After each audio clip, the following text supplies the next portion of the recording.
오늘 설교 성경 본문 말씀 제가 봉독해 올리겠습니다. 구약성경 스가랴서 3장 1절부터 10절까지 말씀입니다. 거룩하신 하나님의 말씀입니다. 대제사장 여호수아는 여호와의 천사 앞에 섰고 사탄은 그의 오른쪽에 서서 그를 대적하는 것을 여호와께서 내게 보이시니라. 여호와께서 사탄에게 이르시되 사탄아, 여호와께서 너를 책망하노라. 예루살렘을 택한 여호와께서 너를 책망하노라. 이는 불에서 꺼낸 그슬린 나무가 아니냐 하실 때에 여호수아가 더러운 옷을 입고 천사 앞에 서 있는지라.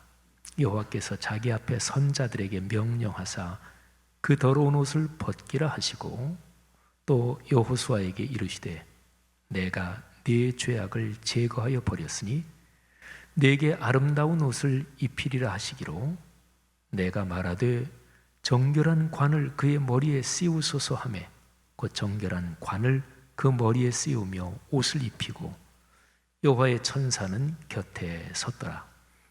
여호와의 천사가 여호수아에게 증언하여 이르되 만군의 여호와의 말씀에 네가 만일 내 도를 행하며 내 규례를 지키면 네가 내 집을 다스릴 것이요 내 뜰을 지킬 것이며 내가 또 너로 여기 섰는 자들 가운데 왕래하게 하리라. 대제사장 여호수아야, 너와 내 앞에 앉은 내 동료들은 내 말을 들을 것이니라. 이들은 예표의 사람들이라. 내가 내 종 싹을 나게 하리라. 만군의 여호와가 말하노라. 내가 너 여호수아 앞에 세운 돌을 보라. 한 돌에 7 눈이 있느니라. 내가 거기에 새길 것을 새기며 이 땅의 죄악을 하루에 제거하리라. 만군의 여호와가 말하노라. 그날에 너희가 각각 포도나무와 무화과나무 아래로 서로 초대하리라 하셨느니라. 아멘. 구약성경 스가랴서는 그 내용이 신약 성경에 많이 인용된 책입니다. 학자들이 쭉 연구한 바에 따르면 스가랴서에 나오는 구절 표현 이런 거 한 54개 정도가 신약 성경 67군데 정도에 인용돼 있습니다. 특별히 신약 성경 맨 마지막 요한계시록에 스가랴서의 내용이 많이 담겨 있습니다. 요한계시록 그러면 이단들이 자기들이 잘 써먹는 그런 책 중에 하나지요. 구약성경 스가랴서 거기에도 환상들이 많이 나오고 또 종말에 될 일들이 나오고 그래서 이단들이 많이 써먹는 책이기도 한데 근데 역설적으로 그만큼 건강하게 스가랴서 요한계시록을 잘 이해하는 게 신앙생활에서 아주 중요하지요. 스가랴서에는 전체적으로 8개의 환상이 나옵니다. 오늘 설교의 본문 이 3장의 내용은 그 중에서 4번째 환상의 내용입니다. 자, 하나님이 스가랴에게 환상을 보여주셔요. 근데 선지자 스가랴가 하늘의 법정, 재판이 벌어지고 있는 그런 장면을 환상 중에 봅니다. 재판장은 여호와 하나님이시고요. 그리고 하나님 주변에 천사들이 보좌하고 있습니다. 근데 그 재판정에 피고가 대제사장입니다. 대제사장 여호수아. 그리고 그 옆에 사탄이 고발하는 자로 거기 서 있습니다. 이런 하늘의 법정 그 장면을 스가랴서 3장 1절이 기록을 하고 있죠. 대제사장 여호수아는 여호와의 천사 앞에 섰고 사탄은 그의 오른쪽에 서서 그를 대적하는 것을 여호와께서 내게 스가랴에게 보이시니라. 자, 사탄이라는 단어는요, 그 단어 자체의 히브리어 뜻이 고소하는, 고발하는 자 이런 뜻을 담고 있습니다. 단어 자체의 뜻이 그래요. 그런데 이 사탄, 악한 영은 고소 고발하는 근본 목적이 사람을 파멸시키고 망하게 하려고 거짓으로 고소고발을 남발합니다. 그래서 이 사탄이라는 히브리어를 참소하는 자 이렇게 번역하면 좋을 것입니다. 참소하다.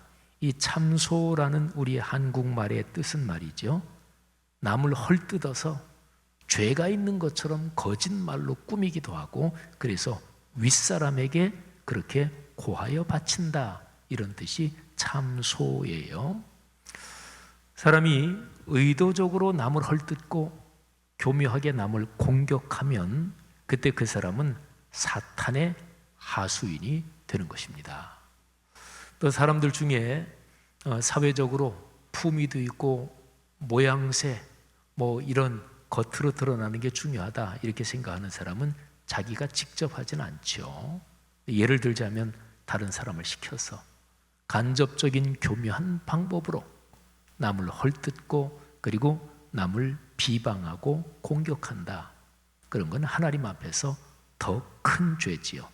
그럴 때 그런 사람들이 다 사탄의 하수인 노릇을 하고 있는 셈이 되는 거죠.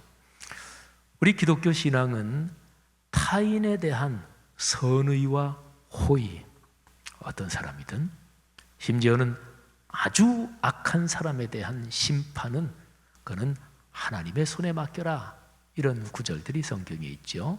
그래서 타인에 대한 선의와 호의, 이거는 하나님께서 창조하신 사람다움의 가장 기본적인 요소에 속합니다. 성도 여러분들이요, 그리스도인으로 인생 여정을 걸으면서 타인에 대한 선의와 호의를 늘 훈련하고 또 그렇게 사는 축복이 여러분과 저 우리 모두에게 있기를 주님의 이름으로 축원합니다. 스가랴가 환상을 보고 있는데 그 환상에서 재판이 아주 빠르게 진행됩니다. 2절을 보면 하나님께서 사탄을 책망하십니다. 한번 여기에 재판 과정을 이렇게 상상해 보건대 하나님이 책망하시기 전에 사탄이 고소하는 내용이 있었을 수도 있습니다. 아니면 재판장이신 하나님께서 사탄의 그 참소, 고소를 들어보지도 않고 아주 엄하게 사탄을 판단하는 그런 내용일 수도 있습니다. 하나님께서 피고인 대제사장 여호수아의 죄를 용서하시고 그를 다시 복권시키십니다. 여기 이제 2절부터 4절의 내용이에요. 여호와께서 사탄에게 이르시되 사탄아, 여호와께서 너를 책망하신다. 예루살렘을 다시 당신의 품에 안으시고 예루살렘을 다시 회복시키는 여호와께서 사탄들을 책망하신다. 거기에 서 있는 피고 대제사장 여호수아를 가리키면서 이는 불에서 꺼낸 그슬린 나무가 아니냐. 그러니까 불이 타는데 거기에 나무가 막 타고 있어요. 근데 하나님께서 그 안에 있는 나무를 이렇게 꺼내신다는 거예요. 나무가 다 타서 재가 되기 전에 나무를 꺼냈어요. 그 나무가 그슬려 있을 거 아니겠어요. 그러니까 거기에 있는 피고 여호수아를 불에서 꺼낸 그슬린 나무가 아니냐, 이렇게 말씀하시는 거죠. 그런데 그때에 여호수아가 그 재판정에 더러운 옷을 입고 천사 앞에 서 있습니다. 여호와께서 명령하시는 거예요. 자기 앞에 선 자들, 천사들에게 명령하는 거죠. 이 더러운 옷을 벗겨라. 그리고 여호수아에게 말씀하십니다. 내가 네 죄악을 제거했다. 내게 아름다운 옷을 입힐 것이다. 사탄의 고소 고발은 참소로 판정이 났고 그리고 의미가 없게 됐습니다. 참소하는 자, 사탄의 궁극적인 목적은 늘 사람을 파멸로 이끌어가는 것입니다. 하나님도 죄를 지은 사람을 징계하거나 또는 벌을 내리십니다. 그런데 하나님의 목적은 정반대죠. 어떤 죄인이든지 간에 그 죄인이 회개하고 하나님께로 돌이켜서 복된 삶을 살기를 원하시는 것, 이게 이제 하나님의 궁극적인 목적입니다. 자, 그 하늘의 재판장, 환상 중에 보는 그 재판장의 피고 여호수아, 이 사람이 원래부터 죄가 없는 것은 아닙니다. 죄가 있으니까 하나님이 용서하시는 거잖아요. 하나님이 천사들에게 여호수아의 더러운 옷을 벗겨라, 그리고 아름다운 옷을 입혀라 명령하시는 거죠. 그런데 스가랴가 그 환상을 보면서 환상에 완전히 몰입이 돼 있는데 하나님이 더러운 옷 벗겨라, 그리고 아름다운 옷을 입혀라 이러면서 바로 그 장면에서 스가랴가 그 장면에 몰입되어 있다가 하나님께 간청을 합니다. 오 주님, 저 대제사장 여호수아의 머리에 정결한 관을 좀 씌워 주십시오. 스가랴는 대제사장 여호수아가 다시 회복되고 복권되는 일에 감격을 하고 있는 거예요. 그게 이제 5절에 기록이 되어 있죠. 내가 말하되 정결한 관을 그의 머리에 씌우소서 하며 곧 정결한 관을 그 머리에 씌우며 옷을 입히고 여호와의 천사는 곁에 섰더라. 여러분, 스가랴서 3장 1절부터 5절 내용을 지금까지 우리가 살펴봤습니다. 자, 여기서 우리가 좀 더 주목할 것은 대제사장 여호수아입니다. 이 사람이 더러운 옷을 입고 있었습니다. 죄가 있다는 거지요. 그러면 생각해 봅시다. 여호수아가 무슨 중대한 죄를 저질렀을까요? 대제사장이 말이죠. 여호수아 개인이 어떤 중대한 죄를 지은 것일 수도 있습니다. 그런데 또 하나는 여호수아가 대제사장이니까 이스라엘 민족 전체의 대표자 역할을 하는 거죠. 그렇다면 여호수아가 더러운 옷을 입고 있는 것, 이거는 이스라엘 민족 전체가 죄를 지었다, 이거를 말씀하고 있습니다. 오늘의 본문에서는 그렇게 해석하는 게 전체 문맥의 흐름에 적합합니다. 하나님께서 사탄을 책망하고 여호수아의 죄를 용서하시면서 다음과 같은 표현을 하십니다. 여호수아를 가리켜서 이는 불에서 꺼낸 그슬린 나무가 아니냐. 근데 이 표현은 말이죠, 이스라엘 민족이 바벨론 포로지에서 고통을 당하고 있고, 그리고 바벨론 포로 생활이 마치 불타는 불 속에서 고통과 어려움을 겪고 있는 것과 같은데 하나님께서 이스라엘 민족을 바벨론 포로 상태에서 꺼내주셨다. 그 바벨론 포로의 혹독한 불에서 하나님이 이스라엘을 꺼내주셨다, 이거를 표현하는 말입니다. 그 스가랴서 2장의 내용을 잠깐 연결시켜 볼 필요가 있는데요, 우리가 지금 묵상하는 건 3장이잖아요. 스가랴서 2장 6절에 보면 범죄한 이스라엘 민족, 이 민족을 하나님께서 하늘 사방에 바람처럼 흩어지게 하셨다고 기록하고 있습니다. 그런데 이제는 하나님께서 그들을 용서하십니다. 그리고 바벨론 포로지 혹독한 불길 같은 데서 나오게 하십니다. 그리고 하나님께서 이제 다시 예루살렘을 선택하시고 보듬어 안으십니다. 스가랴서 2장 13절이 아주 감격스러운 구절인데요, 하나님께서 예루살렘을 회복시키시며 다시금 영광스러운 하나님의 성읍으로 삼으시려는 이 프로젝트, 이 일을 진행하면서 하나님이 적극적으로 나서십니다. 그 표현이 하나님이 당신의 보좌에서 일어서셨다, 이렇게 표현이 되고 있어요. 하나님이 직접 일하십니다. 하나님이 지금 행동하십니다. 그러면 어떻게 되겠어요? 모든 사람이 잠잠해야 되겠지요. 스가랴서 2장 13절이 다음과 같습니다. 육체를 지닌 모든 사람은 주 앞에서 잠잠하여라. 주께서 그 거룩한 거처에서 일어나셨다. 감동스러운 그런 응원이고 감동스러운 하나님의 행동이지요. 하나님께서 예루살렘을 다시 일으키십니다. 누가 막을까요? 아무도 막지 못합니다. 하나님께서 예루살렘 안에 사십니다. 예루살렘은 그 주변의 성벽, 성곽을 쌓을 수가 없을 정도로 계속 확장되고 번창할 것입니다. 그래도 성이라면 성벽이 모양새상으로라도 있어야 되지 않느냐, 만일에 그렇게 누가 얘기한다면 하나님의 거룩한 불이 예루살렘 성벽 역할을 할 것입니다. 자, 그런데요, 스가랴서 2장 3장으로 이렇게 넘어가는 이런 맥락에서 아주 중요한 것이 있습니다. 이것을 잊지 말아야 되고, 이것을 잊으면 이스라엘 백성에게, 예루살렘에게 하나님께서 약속하신 생존과 번영은 다 근본부터 무너질 것입니다.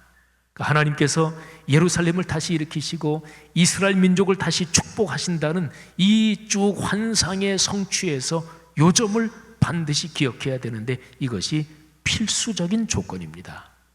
무엇일까요?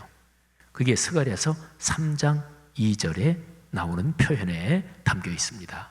오늘의 설교 제목이기도 합니다. 자, 예루살렘, 이스라엘 민족은 불에서 꺼낸 그슬린 나무다 하는 이 점입니다. 여러분, 3장 2절의 이 표현을 표준 세번역 성경이 더 쉽고 명백하게 번역했습니다. 불에서 꺼낸 타다 남은 나무 토막. 자, 이스라엘 민족이 뭐라고요? 예루살렘에 사는 유대인 공동체는 뭐라고요? 그들이 불에서 꺼낸 타다 남은 나무 토막이다 하는 얘기입니다. 여기에 담긴 뜻이 무엇일까요? 예루살렘이 대단해서 다시 번영하는 것이 아닙니다. 유대인 공동체나 전체 이스라엘 민족이 당연히 받을 무슨 권리가 있어서 그래서 회복되고 번영하는 것이 아닙니다. 하나님께서 그들에게 베푸신 은혜요 선물입니다. 그들은 자격이 없습니다. 바벨론 포로지에서 완전히 망할 참이었습니다. 그런데 하나님께서 바벨론 포로의 그 참혹한 불길에서 불타고 있는 이스라엘 민족을 꺼내셨습니다. 그러니까 이스라엘은 타다 남은 나무 토막과 같은 존재인 거지요. 성도 여러분, 스가랴서 3장 2절에 바로 이 표현, 불에서 꺼낸 타다 남은 나무 토막, 여기에 연관된 아주 유명한 일화 한 가지를 말씀드리겠습니다. 18세기 영국, 1700년대 영국을 복음 전도로 구원한 존 웨슬리 목사님의 이야기입니다. 이 웨슬리 목사님이 6살 때, 이분이 1703년에 태어나셨거든요. 6살 때면 1709년이지요. 그때에 이 웨슬리 목사님의 집에서 불이 났습니다. 8남매가 있었는데 다른 가족들은 다 집 밖으로 피신했는데 이 존 6살짜리 남자아이가 빠져나오지 못하고 집 안에 있었습니다. 집이 온통 불길에 휩싸여서 사람들이 이 아이를 구하러 집으로 들어갈 수가 없었습니다. 급박한 상황에서 이 6살짜리 존이 2층으로 올라갔고, 그래서 사람들이 2층 창틀 난간에서 이 존을 가까스로 구해냈고, 그리고 존을 꺼낸 뒤에 바로 집 전체가 불길에 휩싸여 주저앉아 버렸습니다. 이 사건은 이 존, 이 어린아이의 나중에 평생에 깊은 인상을 남겼고, 그리고 특별히 이 존의 어머니 수산나, 이 여인은 이 사건이 자기 아들 존에게 하나님이 갖고 계신 특별한 섭리가 있는 사인이다, 이렇게 생각을 했습니다. 그래서 어머니 수산나가 아들 존을 스가랴서 3장 2절 말씀의 표현처럼 너는 불에서 꺼낸 타다 남은 나무 토막이다, 이 구절하고 연관시켜서 존을 그렇게 불러주었습니다. 나중에 존 웨슬리 목사님이 영국을 구원하고 그리고 하나님의 일을 크게 하는 큰 지도자가 됐는데, 자신의 초상화 밑에 이 존 웨슬리 목사님은 다음과 같이 썼습니다. 이 사람이 바로 불 속에서 꺼낸 타다 남은 나무 토막 아닌가.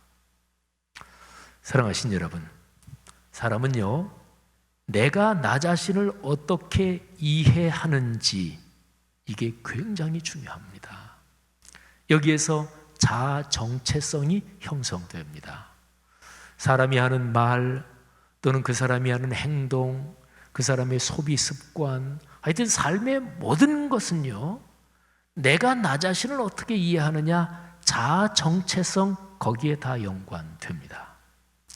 우리 사회에서 종종 재벌 2세나 재벌 3세들의 어떤 막된 행실이 언론에 나올 때가 있죠.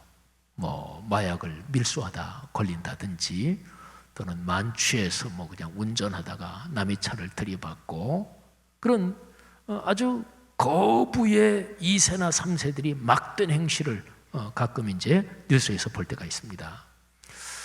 그 사람들은 어릴 때부터 자랄 때부터 누구한테도 제지당해 본 적이 없고, 그리고 자기 멋대로 모든 것을 마음대로 다 해도 괜찮다, 이런 의식이 형성이 됐다, 이렇게 볼 수가 있겠죠. 보통 통상적인 평균적인 사회적인 인식으로 야, 어떻게 저렇게 행동을 해? 그런데 이런 평균적인 인식이, 그런 자의식이 그 사람들한테 있을까요? 있으면 그렇게 행동하지 않죠. 그런 것 자체가 없는 거예요. 그래서 그런 사건이 벌어지면 그런 사람들이 자기를 돌아볼 기회를 갖는 거지요. 그런데 아마도 꽤 많은 사람은 자기를 진지하게 성찰하지 않는 경우가 더 많을 것입니다. 재수 없어서 걸렸다 그러고, 두고 보자 이렇게 생각하고, 그런 경우가 많겠죠. 이런 사람들의 심리에는 흔히 말하는 특권층 의식, 특권 의식이 마음속에 또아리를 틀고 있습니다. 여러분, 이런 현상을 신앙적으로 볼 때 이게 바로 교만입니다. 성경은 인간의 모든 죄가 교만에서부터 비롯된다, 이렇게 얘기를 하고요. 그래서 교만은 사람을 망하게 만드는 지름길이고 선봉이다, 징조다, 전조다, 이렇게 얘기하는 거지요. 성경은 그리스도인을 뭐라고 표현하나요? 용서받은 죄인이라고 얘기합니다. 또는 다르게 말하면 하나님께서 당신의 품으로 우리를 안아주셔서 우리를 의롭다고 하셨습니다. 근데 원래 자격이 있어서 당연히 의롭다고 인정받을 그런 상황 때문에 의인이 된 게 아니고, 죄가 있었는데 하나님이 용서해 주셔서 용서받은 의인인 거지요. 죽어마땅한 죄인이 예수 그리스도의 보혈로 죄를 용서받고 구원을 받은 것입니다. 우리 하나님 신앙의 역사에서 태초 이래로, 또 2000년 기독교 역사에서 가장 깊은 신앙을 가진 분들, 그리고 가장 신앙적으로 존경받는 분들의 공통점이 있습니다. 그분들은 자아 정체성, 자기 이해, 자기 인식에서 나는 빚진 자다, 빚진 자 의식을 가지고 있었습니다. 대표적으로 성경에서 사도 바울이 그런 표현을 썼죠. 나는 유대인이나 헬라인이나 모든 사람에게 빚진 자입니다. 진짜 바울이 그 사람들에게 뭐 돈을 꾸었을까요? 그러지 않았습니다. 하나님께서 사도 바울을 예수 그리스도의 십자가의 보혈로 용서해 주시고 은혜를 베풀어 주셨어요. 하나님께 받은 은혜가 너무나 큰데 이걸 어떻게 갚을 수는 없고, 근데 하나님께서 말씀하시기를, 그래, 빚졌다고 생각하니 그러면 내가 살아가는 동안 모든 내가 만나는 사람에게 그 빚을 갚으면 돼. 이게 사도 바울의 빚진 자 의식이었습니다. 사람이 사는 것이 내가 잘났으니까 이만큼 살지, 그렇게 저 잘나서 사는 것이라고 믿는 것이 가장 큰 패착입니다. 사람은요, 조금만 생각해 보면 누구나 다 다른 사람 덕으로 삽니다. 코로나19 극복을 위해서 그 중심에서 의료진들이 가장 많이 애를 쓰고 헌신을 하고 있잖아요. 그래서 의료진을 격려하고 그분들에게 감사를 표현하는 캠페인이 있지요. 덕분에 챌린지. 그래서 한 손을 이렇게 펴고, 그리고 다른 손을 그 위에 얹고서 이렇게 엄지척 이렇게 하는 거. 이게 이제 수화로 당신에게 감사합니다, 당신을 존경합니다, 당신 덕분입니다, 뭐 이런 거라 그러잖아요. 이 덕분에 챌린지, 참 좋은 캠페인이지요. 어떤 것이든 어떤 상황에서든지 간에 이 좋은 것을 놓고서 이게 다른 사람 덕분이야, 누구 덕분이야, 남 덕이라고 생각하는 것은 성경의 가치관에 참 잘 어울리는 것입니다. 성도 여러분들이요, 불에서 꺼낸 타다남은 나무 토막, 이런 인생관, 이런 자아 정체성을 가지고 살았던 그리스도인들이 기독교 복음을 이어왔습니다. 이런 가치관을 가지고 살았던 분들이 인류 역사에서 사람다운 삶을 이어지게 만든 거지요. 우리 교회 공동체 기독교 역사에서 누가 교회를 허물어뜨리고 교회에서 누가 제일 위험할까요? 어떤 교회 다니는 사람이 다른 사람이 보기에 아우, 저 사람은 예수 믿는 사람이 왜 저래? 또 교회에서 성도들이 전부 다 아유, 저 사람 신앙생활 오래 했는데 왜 저래? 이런 사람은 위험하지 않습니다. 그런 사람은 누구나 다 봐도 아, 예수 믿는 사람이 저러면 안 돼, 이렇게 생각하잖아요. 그러니까 그런 사람은 기독교 신앙이 망가지고 오염되고 이러는데 위험한 영향을 미치지 않습니다. 누구나 다 그게 잘못이라고 생각을 하니까. 그런데 위험한 사람이 다음과 같은 사람이에요. 신앙생활 잘해. 또 교회 이런저런 봉사도 잘해. 그런데 그 사람 마음속에 빚진 자 의식이 없어. 그 사람 마음속에는 내가 다른 사람보다 낫고 내가 이만큼 대접은 당연히 받아야 되고, 근데 이제 신앙생활 오래 했고 또 사회적 품위도 있고 그러니까 표현은 참 품위 있게 하지요. 그러니까 다른 사람이 보기에 훌륭한 신앙인입니다. 그런데 그 마음속에 빚진 자 의식이 없고, 그리고 빚진 자 의식은 근본적으로 예수 그리스도의 십자가의 보혈로 내가 구원받았다, 여기에서 나오는 건데, 예수 그리스도의 십자가의 보혈로 구원받았다는 구원의 확신이나 그런 체험이 현재 진행형으로 그 사람의 삶에서 살아 움직이지 않는 거지요. 이런 사람은 다른 사람이 보기에 훌륭한 신앙인이잖아요. 그런데 그런 태도와 그런 자세가 점점 교회 공동체에 오염되면서 교회는 망가지고 무너져 가는 거예요. 2000년 기독교 역사에서 교회 공동체에 제일 위험한 것이 바로 이런 현상, 이런 사람이었습니다. 성도 여러분들이요, 빚진 자 의식, 이런 것을 고백하는 찬양이 많은데 아주 참 이 고백을 잘 담은 찬송이 우리가 부르는 찬송가에 들어 있습니다. 작사한 사람이 과거에 노예 상인이었습니다. 나중에 예수를 만나고 회개하고 목사님이 됐습니다. 이분이 1772년에 가사를 썼어요. 그리고 곡조는 영국, 미국 이쪽에서 많이 불리던 어떤 민요 가락이라서 누가 지었는지는 모르지요. 바로 존 뉴턴 목사님이 자신의 과거를 생각하며 쓴 가사가 노래로 된 Amazing Grace, 이게 바로 그 노래입니다. 제가 한번 가사를 1절부터 4절까지 낭송해 드릴 테니까 우리 지금 들은 설교 말씀 이렇게 생각하면서 내 자신의 자아 정체성은 어떤 것인가 한번 자신을 성찰하고 그러면서 가사 내용을 묵상해 보시기 바랍니다. 나 같은 죄인 살리신 주 은혜 놀라워, 잃었던 생명 찾았고 광명을 얻었네. 큰 죄악에서 건지신 주 은혜 고마워. 나 처음 믿은 그 시간 귀하고 귀하다. 이제껏 내가 산 것도 주님의 은혜라. 또 나를 장차 본향에 인도해 주시리. 거기서 우리 영원히 주님의 은혜로 해처럼 밝게 살면서 주 찬양하리라. 아멘. 성도 여러분, 이 노래를 진심으로 공감하며 부르는 사람은 정신적으로 또는 마음이 건강한 사람이에요. 선의와 호의로 이웃을 대하며 사랑하며 사는 것이 마땅하지, 이렇게 생각하는 사람은 누구나 이 노래를 자신의 고백으로 부릅니다.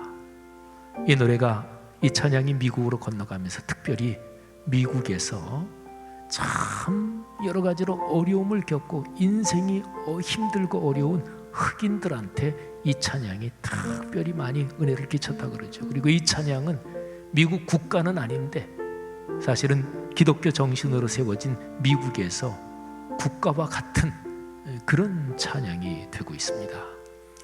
불에서 꺼낸 타다 남은 나무 토막의 인생관, 이 인생관이 삶의 큰 축복입니다. 여러분과 저 모두 이런 인생관으로 살기를 바랍니다. 성도 여러분, 우리 이 찬양을 한번 다 같이 설교 말씀 마음에 묵상하면서 고백하면서 불렀으면 좋겠는데요. 우리 다 같이 한번 일어나서 헌신하는 마음으로 Amazing Grace 같이 찬양하겠습니다.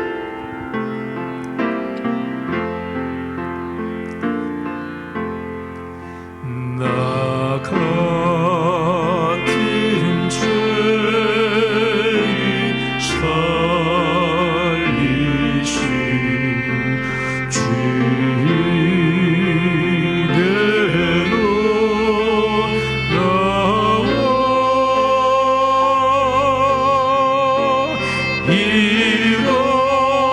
잃었던 생명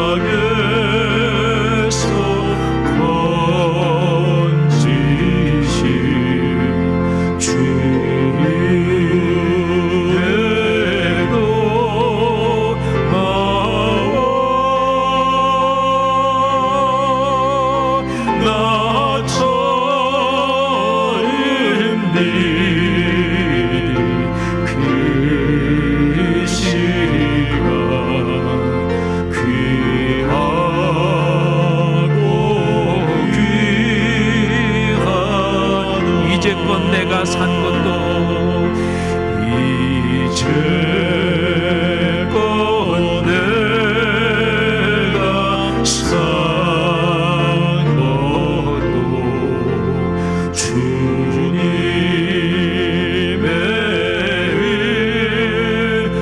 은혜라. 또 나를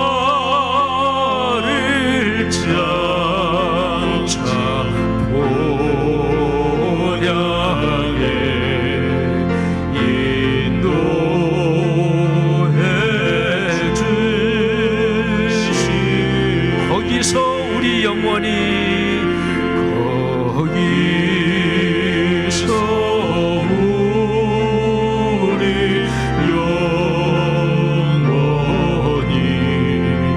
주님의 은혜로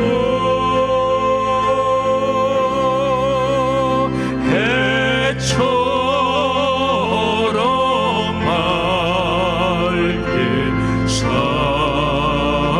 살면서 주 찬양하리라.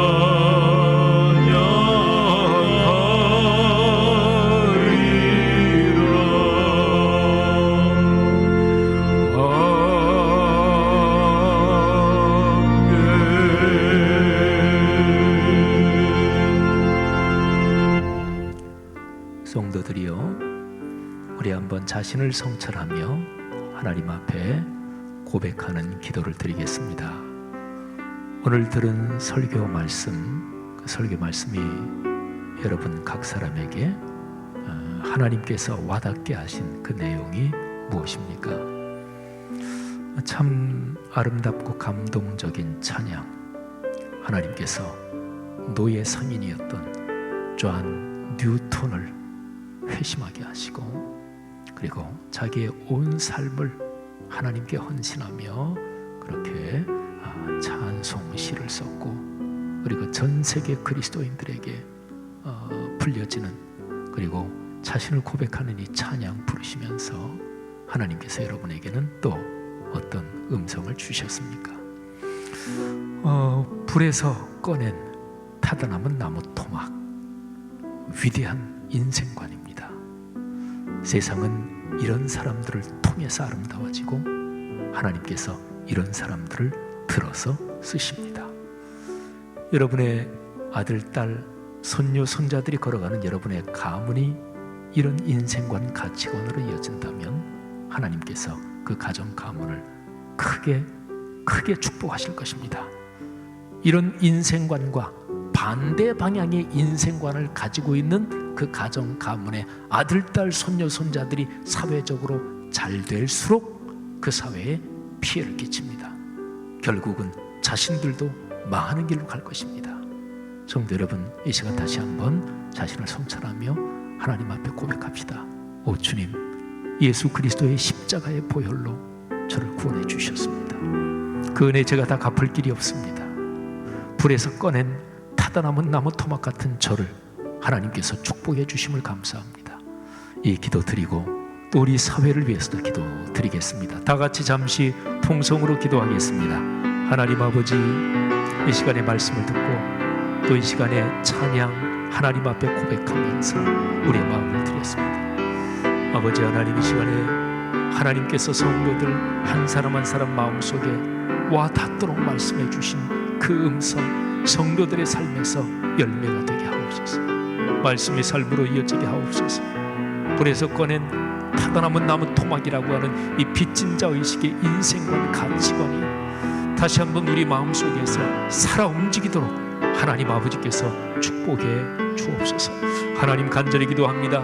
성도들의 가정 가문이 이런 가치관 인생관으로 영적인 리더십과 사회적인 리더십을 갖도록 주께서 역사하여 주옵소서. 하나님 아버지, 지금 우리 사회 이런저런 쉽지 않은 상황, 과도기를 걸어가고 있습니다. 큰 변화의 시기를 걸어가고 있습니다. 여기에서 불에서 꺼낸 타다남은 나무 토막이라고 하는 빚진 자 의식을 가진 그런 그리스도인들이 이 모든 상황을 하나님의 뜻대로 주도할 수 있도록 역사하시고 그리고 영향력을 끼치도록 리더십을 주시기를 간절히 원합니다. 성도들의 가정 가문을 하나님이 축복해 주옵소서. 하나님께서 성도들의 가정 가문을 통해 일하시기를 간절히 바라옵고 원합니다. 할렐루야, 감사합니다. 축복합니다. 하나님 아버지, 은혜를 감사합니다. 불에서 꺼낸 타다남은 나무 토막, 이 위대한 인생관 가치관이 여기에서 지금 예배드린 우리들의 고백입니다. 하나님, 욕심스럽고 또 남보다 높아지기를 좋아하는 저희의 옛 자아가 저희를 너무도 종종 잡아 끌고 저희를 망가지게 하지만 그때마다 다시 은혜를 주시는 주님의 거룩한 말씀과 또 성령님의 통행하심으로 하나님께서 원하시는 길로 걸어갈 수 있는 것 믿습니다. 감사합니다. 하나님, 사랑하는 성도들 한 사람 한 사람 머리에 지금 손을 얹어 주옵소서.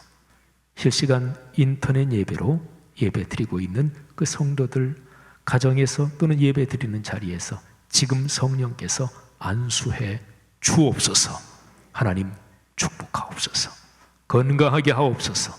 하나님, 정신적으로 영적으로 아름다워지게 하옵소서. 성경의 가치관 꽉 붙잡고 하나님 확신하며 인생길 걷게 하시고 그래서 이 귀한 모든 성도들의 아들, 딸, 손녀, 손자 가문 대대로 사회적으로 영향력 있게 하시고 신앙적으로 든든하게 하시고 그래서 온 세상에 하나님의 뜻을 전하고 그리고 거룩한 영향력을 끼치는 가정 가문이 되게 축복해 주옵소서. 하나님의 시간에 여러 외국의 여러 나라에 살고 있는 성도들의 자녀들, 가족들, 군문에 가서 군 생활하고 있는 젊은이들 위해서 기도하오니 그들의 머리에 지금 손을 얹으사 안수하여 주옵소서. 건강케 하시고 주의 축복을 더해 주시옵소서. 코로나19 극복을 위해 쓰는 의료, 보건 관계자들, 방역당국 또 모든 분들에게 하나님의 축복을 더하시기를 원합니다. 5월 지금 연휴가 계속되고 있는데 이 연휴 기간 중에 감염이 확산되지 않도록 하나님이시여 긍휼을 베풀어 주옵소서. 성도들이 이 시간 주님 앞에 예물을 드립니다. 11조 헌금을 드리고 감사헌금, 주일헌금 또 선교를 위해서 주님 앞에 드립니다. 우리 교회 옆에 짓고 있는 말씀 삼 선교관 모든 공정 순조롭게 진행되고 있음을 감사합니다. 9월 말까지 완공될 때까지 주님께서 붙들어 주시고 말씀 삼 선교관 건축원금에 하나님의 큰 오병이어의 축복이 함께 하시기를 간절히 원합니다. 희년사역 축복하시고 또 모든 사역에 드린 헌금마다 주의 넉넉한 은혜가 임하게 도와주시고, 특별히 코로나19 구제 헌금 하나님 드린 성도들의 가정, 가문, 인생마다 오병의 축복이 넘치게 하시고, 또 이 예물이 쓰여질 때 선교사님들, 국내 어려운 사람들, 거기에도 위대한 기적이 일어나게 주님 축복하여 주옵소서.